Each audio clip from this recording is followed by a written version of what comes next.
各位你哋好啊！今日係星期三啊，今日天氣就麻麻地啊，落緊雨啊。今日就嚟咗觀塘揾嘢食啊。今日唔係飲茶，亦都唔係食自助餐啊。我後邊呢間咧就係安發小食店啊，佢就係食兩餸飯嘅。佢個三餸飯咧應該係全香港最平嘅，只係19蚊啊。我啱啱買咗下，佢話差唔多收檔咧就整多2個餸俾我啊，即係我19蚊咧就5餸飯啊。堂食咧就要26蚊啊。依家都仲有人幫襯緊啊！好，我依家翻屋企食嘢先，轉頭見啦。去安發小食店咧，可以搭地鐵去到觀塘站，跟住又揾 A1 出口啊。經過呢條短短嘅天橋呢，右手邊就有部升降機嘅，左手邊呢就落樓梯，落到地面，跟住就靠右一直向前行啊。今日天氣就麻麻地啊，落緊雨啊，不過就唔算太大雨啊。沿住呢條路呢，一直向前行啦，行到黃色嘅斑馬線，我哋要過對面馬路嘅。過咗對面呢，前方就係裕民坊嚟嘅。我哋沿住裕民坊就向前行啦。左手邊就係裕民坊啦。喺呢條路呢，一直向前行啦，行到轉彎位呢，就要靠右過對面馬路，跟住就再橫過打橫呢條協和街。過咗對面呢，就靠右行啦。我哋嘅右手邊就係協和街啦，喺呢度行前少少就要上幾級樓梯，穿過幾檔嘅豬肉檔，跟住就過對面馬路。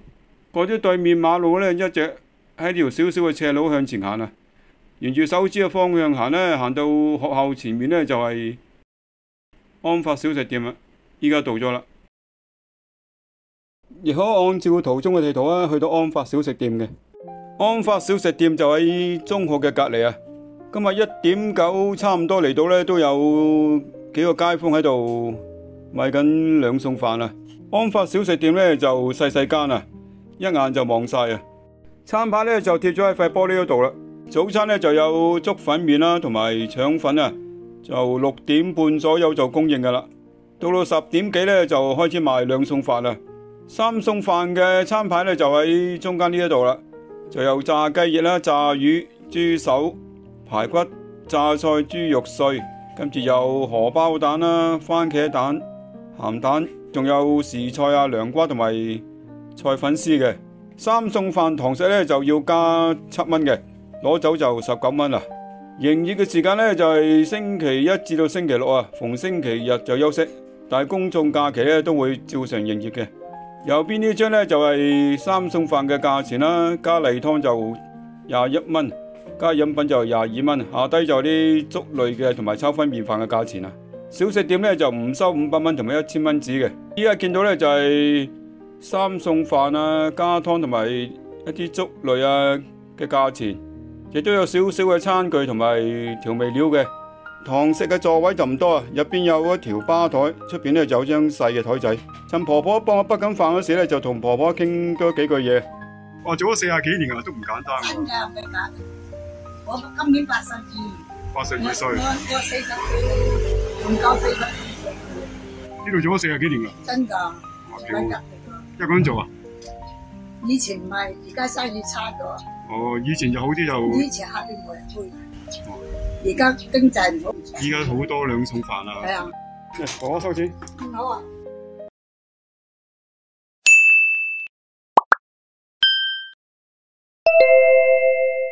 Thank you。好啦，依家打開個三餸飯，睇下有咩餸先。裏面咧就有一隻匙羹啊，筷子頭先咧佢見到冇晒，就有匙羹。好，依家打開睇下啲咩料先。哇，好似幾多餸啊！裏面有一隻蛋啦，呢個蛋就唔算太大隻嘅，啲荷包蛋。跟住有幾嚿豬手，呢個排骨嚟嘅，3嚿豬手到啦。跟住有幾嚿排骨，有4嚿排骨，跟住有隻雞翼，呢隻雞種亦都幾大隻嘅。然之後有幾條菜，呢幾條就係油麥菜嚟嘅。個飯底都幾多啊，同埋有啲汁喺度，應該就係豬手呢啲汁嚟嘅。哦，而家開餐，先就試下個排骨先。個排骨都幾腍噶，呢個排骨咧入口都幾腍嘅，呢劑嘅味道就唔會太濃啊。咁啊，佢又唔會熱到冇晒層次啊，都有啲肉嘅質地啊。呢個排骨都幾好啊。今次又試下豬手，豬手都幾大隻，呢個豬手幾大隻，炆得都幾腍嘅。咁啊，南乳味就唔算太濃啊，就係啱啱夠味。呢個豬手都幾好食啊！呢個飯盒攞翻嚟嗰時咧都仲係熱熱地嘅，不過我就頭先就叮咗少少啊，熱啲係好食啲嘅。飯呢入口就都軟熟嘅，咁啊加埋啲南乳汁啊，有啲其他嘅排骨嘅汁啊，呢個飯就濕濕地，咁啊都幾好食嘅。今次又試下隻荷包蛋，呢個荷包蛋就唔算太大隻嘅，荷包蛋咧就稍微煎得老咗少少。我呢個飯盒咧有荷包蛋啦，有排骨啦，有豬手，有雞翼同埋有菜啊，5餸飯啊，只係19蚊啊，非常之抵食。今次就食雞翼，呢個雞翼都算大隻嘅，呢個雞翼味道咧就 OK。今次又不啲菜食下先，菜就唔算好多啊，油麥菜咧就輕微油咗些少，但係菜都幾新鮮，佢就唔算好腍嘅，輕微油咗些少。呢盒飯真係幾多飯啊！哦，食晒，非常飽啊！再見。如果仲未訂閱嘅，就請你哋記得訂閱、分享、留言同埋俾埋個 like哦。我哋下條片又再見，拜拜。